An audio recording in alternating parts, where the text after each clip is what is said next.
ఎంత డ్రామా చేస్తా ఉన్నారంటే మామూలుగా కాదు. బీసీ రిజర్వేషన్ల పైన హై డ్రామా. గవర్నర్ దగ్గర పెండింగ్ లోనే బిల్ పాస్ అయిందంటూ లీకులు, అంటే గెజెట్ వచ్చేసిందని చెప్పేసి బయటికి లీకులు వచ్చినాయి. ఎట్లా లీకులు వచ్చినాయో ఏడంగా వచ్చినాయో ఎవరికి అర్థమైతలేదు. పోనీ ఏదో సోషల్ మీడియా మాధ్యమాల్లో ఏదో ఒక చిన్న ఊరు పేరు లేనటువంటి యూట్యూబ్ ఛానళ్లలోనో ఫేక్ ఫేస్బుక్, ఫేక్ ట్విట్టర్ ఐడీలు కాంగ్రెస్ పార్టీకి బొచ్చడు ఉన్నాయి. ఈ ఫేక్ పేర్లతో ఉన్నాయి.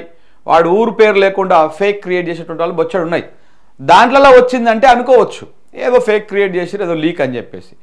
కానీ పెద్ద పెద్ద శాటిలైట్ ఛానళ్ళు ఏ ఛానల్లో వచ్చింది తెలుసా? నేను చెప్తాను మీకు. ఇప్పుడు అన్ని శాటిలైట్ ఛానళ్ళల్లో వచ్చింది. ఎన్టీవీలో ఫస్ట్ వచ్చింది. ఎన్టీవీ, ఈవెన్ TV9 వాళ్ళు కూడా వేసిరు. అలాగే V6 వాళ్ళు వేసిరు, సాక్షి వాళ్ళు వేసిరు.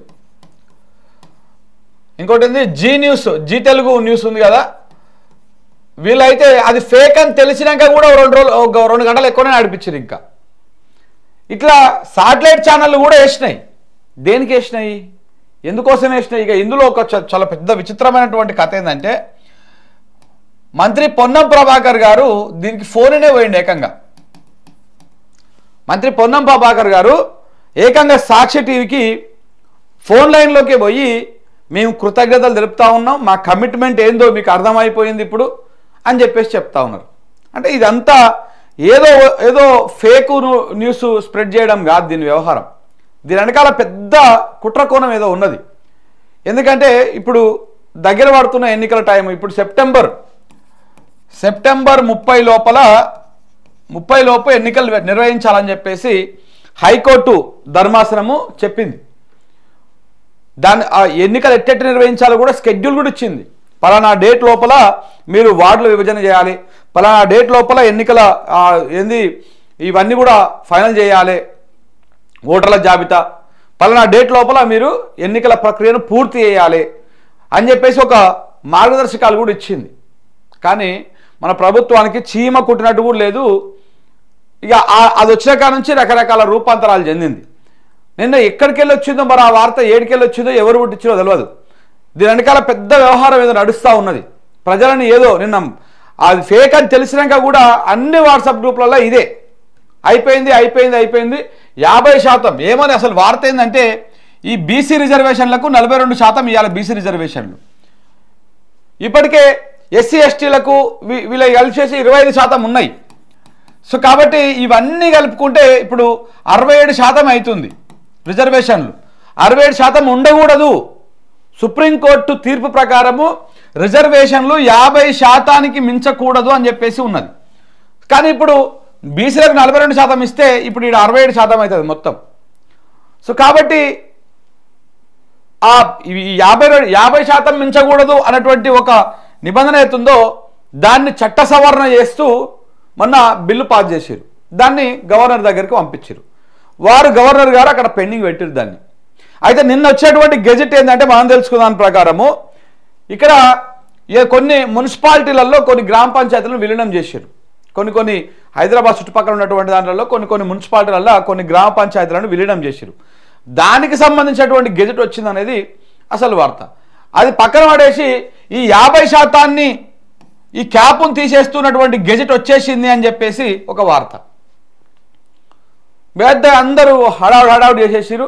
అప్పటికి ప్రచారం జరిగిపోయింది. ఇక యాప్లు వేటు న్యూస్ లాంటి యాప్లు ఉంటాయి కదా, అవన్నీ కూడా రాసేసినాయి. లక్షల మందికి, కోట్ల మందికి పోయింది అది. చివరికి అది ఫేక్ అని చెప్పేసి మళ్ళా వెనకంగా రాశారు. అంటే కావాల్సినంత ప్రచారం వచ్చింది. మరీ హాస్యాస్పదం. అంటే ప్రభుత్వం నిజంగా నడుపుతున్నారా, నడుపుతలేరా, వీళ్ళు ఏమైనా టైంపాస్ చేస్తున్నారా, నిద్రపోతున్నారా ఏసీలు వేసుకొని? ఒక మంత్రికి, అది కూడా బీసీ సామాజిక వర్గానికి చెందినటువంటి మంత్రికి తెలియదా అండి? గవర్నర్ గారు గెజెట్ ఇచ్చిరా, ఇవ్వలేదా, ఆమోదం తెలిపిరా, తెలవలేదా? కనీసం తెలుసుకోకుండా ఒక ఛానల్ వార్త అయ్యగానే ఆ ఛానల్ నుంచి ఫోన్ పోగానే ఆహా నాకు ఫోన్ చేసేసిరని చెప్పేసి మాట్లాడేస్తారా? అంటే అడ్మినిస్ట్రేషన్ ఏ రేంజ్లో ఉందో ఒకసారి అర్థం చేసుకోవచ్చు. మన తెలంగాణ రాష్ట్రంలో అడ్మినిస్ట్రేషన్ మొత్తానికే పాకన పడిపోయింది. అది దాని పక్కన పడేసిరు. ఎవరికి నచ్చట్టు వాళ్ళు ఎవరికి వచ్చింది వాళ్ళు చేసుకుంటూ పోతా ఉన్నారు. బీసీల మీద వీళ్ళకి చిత్తశుద్ధి ఉంటే ఇప్పుడు ఓన్లీ జీవోతోనే అయిపోయేది అయితే మరి ఇవన్నీ ఎందుకు తీసుకొచ్చినట్టు? ఇప్పుడు ఏమంటున్నారు, మేము జీవో తీసుకొచ్చేసి 42% ఇస్తాము అంటున్నారు. జీవోతో పోయేదానికి నువ్వు కోట్ల రూపాయలు ఖర్చు పెట్టి ఆ కులగణన ఎందుకు చేయాలి? మళ్ళీ బిల్లులు ఎందుకు పెట్టాలి? 2 బిల్లులు. దాని మీద సభ, అసెంబ్లీ, ఇటు మండలి కానీ అసెంబ్లీ కానీ ఏకగ్రీవంగా దాంట్లో ఆమోదం తెలిపి ఆ 2 బిల్లులను గవర్నర్ గారికి పంపి, గవర్నర్ గారు మీరు దయచేసి దాన్ని ఆమోదించండి అని చెప్పేసి ఆయన కాడికి పోయి రిక్వెస్ట్లు చేసి ఆయన లీగల్ ఒపీనియన్ తీసుకొని కొన్ని రోజులు అటు తిప్పి ఇటు తిప్పి చివరికి మళ్ళీ ఆయన రాష్ట్రపతికి పంపి అదొకటి పెండింగ్. అది అయిపోయాక మళ్ళీ ఆర్డినెన్స్ తెచ్చి ఆర్డినెన్స్ ఆడ పంపించి ఆర్డినెన్స్ పెండింగు. దాని తర్వాత 42% రిజర్వేషను, ఈ 50% సుప్రీంకోర్టు తీర్పు ఏదైతే అడ్డం వస్తుందని దాన్ని తొలగించి దాన్ని పంపించుడు. ఇవన్నీ కాదు, జస్ట్ జీవో ఇచ్చేస్తామని చెప్పేసి మళ్ళీ ఇంకో కథ.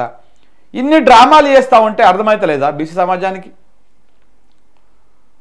బీసీలను మోసం చేయడం కోసం మాత్రం ఈ వ్యవహారం నడుస్తూ ఉన్నది. జస్ట్ మోసం చేయడానికే, అంతకుమించి ఇంకొకటి లేనే లేదు. వీళ్ళకేందంటే ఏదో ఒకటి టైంపాస్ చేయాలి, ఎన్నికల దాకా టైంపాస్ చేయాలి. ఈ ఎట్లా వ్యతిరేకత ఉన్నది ఇప్పుడు ఉన్న పలంగా ఎన్నికలు పెడితే ఈ సర్పంచ్ ఎన్నికలు కానీ ఎంపీటీసీ కానీ జెడ్పీటీసీ కానీ ఈ ఎన్నికలు ఏవి పెట్టినా కానీ ఇప్పుడు రైతులు చాలా భయంకరమైనటువంటి కోపంతో ఉన్నారు ప్రభుత్వం మీద. యూరియా లేదు, రైతు భరోసా లేదు, పండిన పంటకు కొనుగోలు లేదు, ఆ సన్నోడ్లు కొనుగోలు ఇప్పటిదాకా బోనస్ దిక్కు లేదు, ఏది లేదు. కాబట్టి భయంకరమైనటువంటి వ్యతిరేకతతో ఉన్నారు. ఇప్పుడు ఎన్నికలు పెడితే వీళ్ళందరూ ఈ ఎన్నికల్లో కాంగ్రెస్ పార్టీని ఓడగొడతారు. సరే, సర్పంచ్ ఎన్నికలు అంటే గుర్తు ఉండదు, కానీ ఎంపీటీసీ ఎన్నికలు, జెడ్పీటీసీ ఎన్నికలు పార్టీ గుర్తుల మీద జరుగుతాయి, పార్టీ బీఫామ్ల మీద జరుగుతాయి. అప్పుడు ఏమవుతుంది? కాంగ్రెస్ పార్టీని బొంద పెడతారు. దాంతో ఏమవుతుంది? ఇప్పుడు అక్కడ బీహార్ ఎన్నికలు ఉండే, ఇటు పోతే రేపు ఇంకొక సంవత్సరం పోతే తమిళనాడు ఎన్నికలు ఉండే, ఇక్కడ కాంగ్రెస్ పార్టీకి డ్యామేజ్ అవుతుంది. దానికి తోడు ఇప్పుడు ఇంకోటి ఏమైంది? గ్రూప్ 1 పరీక్ష ఆ మెయిన్ ఫలితాలు రద్దయిపోయాయి, హైకోర్టు దానికి వాత పెట్టి. ఇవన్నీ నడుస్తూ ఉన్నాయి. ఇంత వ్యతిరేకత మధ్య, ఇన్నింటి మధ్య ఇప్పుడు ఎన్నికలు పెడితే ఆగం అయిపోతుంది. అందుకనే రకరకాల డ్రామాలు, నిన్న లీకులు, ఇవన్నీ గవర్నమెంట్ ఇచ్చినటువంటి లీకులే, అందులో ఎలాంటి అనుమానం లేదు. ఓ శాటిలైట్ ఛానళ్ళు క్రాస్ చెక్ చేయకుండా ఏం వార్తలు అయ్యవు. వాళ్ళకి తెలిసే కావాలనే వేసి తర్వాత దాన్ని అది ఫేక్ అని చెప్పేసి మళ్ళీ ఫేక్ అని వేస్తారా? వాళ్ళు వేయరు. ఆ వార్త వేసేవాళ్ళు ఇది ఫేకు అని చెప్పేసి మళ్ళీ వేయరు. ఏమో 1-2 ఛానల్ కవర్ చేసుకునే తప్ప మిగతా వాళ్ళు ఎవరు వేయలే. ఇద్దరు వదిలేసారు అట్లా, ఎందుకంటే కావాల్సినంత ప్రచారం జరిగింది, అయిపోయింది. ఇలాంటి జలకులు, ఇలాంటి జిమ్మిక్కులు, ఇలాంటి దిక్కుమాలినటువంటి వ్యవహారాలు ప్రజలను ఇంకెన్ని రోజులు మభ్యపెడతారు, ఎన్ని రోజులు అది చేస్తారు? సో ఇది జరిగినటువంటి హైడ్రామా మొత్తం. నిన్న మధ్యాహ్నం నుంచి ఇదే హైడ్రామా జరిగింది. ఇగో బిల్ పాస్ అయిందంటూ లీకులు, మెయిన్ స్ట్రీమ్ మీడియాలో హడావిడి, ఫేక్ వార్తలు అంటూ ఖండించిన రాజ్భవన్. న్యూస్ ఆపని ఛానళ్లు. బిల్ పాస్ లీక్ల వెనుక కుట్ర ఉన్నది, గవర్నర్ దగ్గర బిల్లు ఆగిద్దని చెప్పేందుకు కాంగ్రెస్ స్ట్రాటజీ వాడిందని అభిప్రాయాలు. ఇదే సాకుగా స్థానిక సంస్థల ఎన్నికలు ఇప్పట్లో నిర్వహించలేమని చెప్పేటువంటి ప్లాన్. ఎట్లా అంటే ఇట్లా గవర్నర్ దగ్గర ఆగిపోయింది, నేనేం చేయాలి అని చెప్పడం కోసం ఈ మొత్తం డ్రామా జరిగిందంతా కూడా.